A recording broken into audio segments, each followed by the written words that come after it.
Assalamualaikum warahmatullahi wabarakatuh. Sebelumnya, perkenalkan nama saya Salangka Femaesa dengan akhiran NIM 40104. Dan di sini saya akan mempresentasikan terkait geolistrik polarisasi terimbas.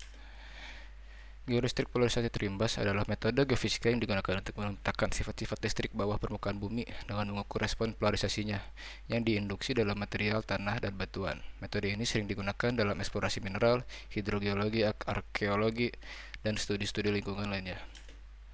Prinsip dasar dari geolistrik polarisasi terimbas yang pertama itu pengaliran arus listrik, di mana arus listrik searah DC atau arus bolak-balik dan AC dialirkan dalam tanah melalui sepasang elektroda yang disebut elektroda sumber atau arus.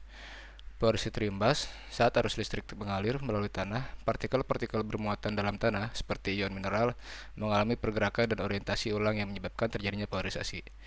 Lalu, ketika arus listrik dimatikan, muatan listrik yang terinduksi tidak langsung hilang, tetapi ada jeda waktu di mana tegangan listrik masih terukur. Pengukuran tegangannya, elektroda penerima atau elektroda potensial digunakan untuk mengukur tegangan sisa yang terjadi setelah arus dimatikan, di mana pengukuran ini memberikan informasi tentang bagaimana muatan listrik terdistribusi dan dilepaskan dalam tanah. Metode pengukurannya, yang pertama itu ada time domain IP, di mana prinsip pengukurannya itu menggunakan pengaliran arus, pemutusan arus, pengukuran tegangan sisa, dan parameternya yaitu polarisabilitas. Yang kedua ada frekuensi domain IP, di mana prinsip pengukurannya itu pengaliran arus dan pengukuran impedansi, dan menggunakan parameter impedansi kompleks. Time domain IP yaitu pengaliran arusnya dengan arus searah dialirkan ke dalam tanah melalui sepasang elektroda arus selama periode waktu tertentu. Dan pemutusan arusnya setelah periode waktu tertentu, arus listrik dimatikan. Lalu elektroda potensial digunakan untuk mengukur tegangan sisa yang muncul setelah arus dimatikan. Tegangan ini diukur dalam interval waktu tertentu untuk mendapatkan data decay atau data penurunan tegangan. Polarisabilitasnya itu didefinisikan sebagai area di bawah kurva decay tegangan terhadap waktu, ini mana mengindikasikan kemampuan material bawah permukaan untuk menyimpan dan melepaskan muatan listrik.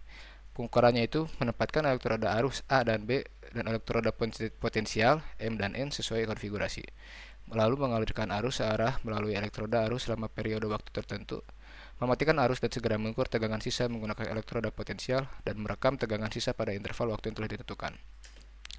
Untuk frekuensi domain IP, pengaliran arus bolak-balik dengan frekuensi yang bervariasi dialirkan ke dalam tanah. Pengukuran impedansinya mengukur perubahan impedansi kompleks tanah terhadap variasi frekuensi arus yang diterapkan. Impedansi kompleks mencakup komponen resistif dan reaktif. Impedansi kompleksnya mengukur resistivitas dan phase shift atau pergeseran fase antara tegangan dan arus. Nah, data ini digunakan untuk menghitung polarisabilitas pada berbagai frekuensi.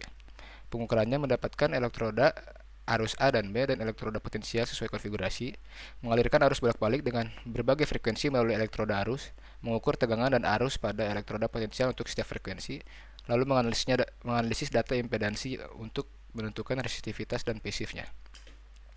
Kelebihan dan kekurangannya, dari kelebihannya yaitu mampu mendeteksi mineral yang sulit dideteksi dengan metode lain, memberikan informasi tentang struktur bawah permukaan yang lebih detail dan dapat diaplikasikan di berbagai kondisi geologis. Kekurangannya memerlukan interpretasi data yang kompleks, dipengaruhi oleh kondisi permukaan dan gangguan elektromagnetik, lalu memerlukan investasi awal yang cukup besar untuk peralatan dan tenaga ahlinya. Kesimpulannya, metode geolistrik polarisasi terimbas ini adalah alat yang sangat berguna dalam eksplorasi geofisika dengan aplikasi luas dari eksplorasi mineral hingga studi lingkungan. Dengan kemajuan teknologi, metode ini terus berkembang dan menjadi lebih efisien dan akurat dibandingkan metode-metode lainnya. Sekian, hanya itu yang dapat saya sampaikan. Maaf bila ada salah kata. Wassalamualaikum warahmatullahi wabarakatuh.